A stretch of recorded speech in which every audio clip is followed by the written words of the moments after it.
നടൻ ഷൈൻ ടോം ചാക്കോ പൂർണ്ണ ആരോഗ്യവാനെന്ന് ചികിത്സിച്ച ഡോക്ടർമാർ. ഷൈൻ്റെ ഷോൾഡറിന് താഴെ 3 പൊട്ടലുണ്ട്, നട്ടലിനും ചെറിയ പൊട്ടലുണ്ട്. തിങ്കളാഴ്ച ഷൈൻ്റെ അച്ഛൻ്റെ സംസ്കാരം കഴിഞ്ഞ ശേഷം ഷൈന് ശസ്ത്രക്രിയ നടത്തും. 6 ആഴ്ച ഷൈന് വിശ്രമം വേണം. അമ്മയ്ക്ക് ഗുരുതര പരിക്കുകളുണ്ട്. ഇടുപ്പല്ലിന് പൊട്ടലുണ്ട്. ഇടുപ്പലിൻ്റെ സ്ഥാനം മാറിയിട്ടുണ്ട്. തലയ്ക്ക് ചെറിയ ക്ഷതമുണ്ട്. അമ്മയുടെ ആരോഗ്യസ്ഥിതിയിൽ ആശങ്കയില്ല. ചാക്കോയുടെ മരണം അമ്മയെ അറിയിച്ചിട്ടില്ലെന്ന് Sun hospital orthopaedic surgeon doctor Sujay പറഞ്ഞു. പുള്ളിക്ക് സംഭവിച്ചിരിക്കുന്ന ഇഞ്ചുറീസ് എന്ന് പറഞ്ഞാൽ ലെഫ്റ്റ് ഹ്യൂമറസ്, അതായത് ലെഫ്റ്റ് ഈ ബോൺ, ഹ്യൂമറസ് ബോൺ ഫ്രാക്ചർ ആയിട്ടുണ്ട്. അത് മൾട്ടിപ്പിൾ ഫ്രാക്ചേഴ്സ് ഉണ്ട്. അതുകൂടാണ്ട് ബാക്ക് ബോണിൻ്റെ ഒരു വെർട്ടിബ്രയിൽ ചെറിയൊരു ഫ്രാക്ചർ ഉണ്ട്. ട്രാൻസ്വേഴ്സ് പ്രോസസ്സിൽ ചെറിയൊരു ഫ്രാക്ചറാണ്. പിന്നെ മൾട്ടിപ്പിൾ കൺട്യൂഷൻസ് ഉണ്ട്, ചതവുകളുണ്ട്. അത് പ്രോബബ്ലി വണ്ടിയുടെ ഉള്ളിൽ വെച്ച് സംഭവിച്ചായിരിക്കും.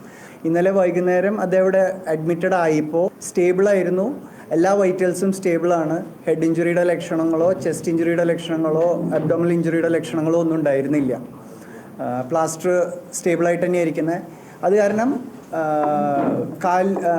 കൈയിന് പെയിനും കുറവായിരുന്നു. ഇന്നലെ അഡ്മിഷൻ ആയതിന് ശേഷം അദ്ദേഹത്തിന് പെയിനിന് വേണ്ട മെഡിക്കേഷൻസ് കണ്ടിന്യൂ ചെയ്യുന്നുണ്ട്.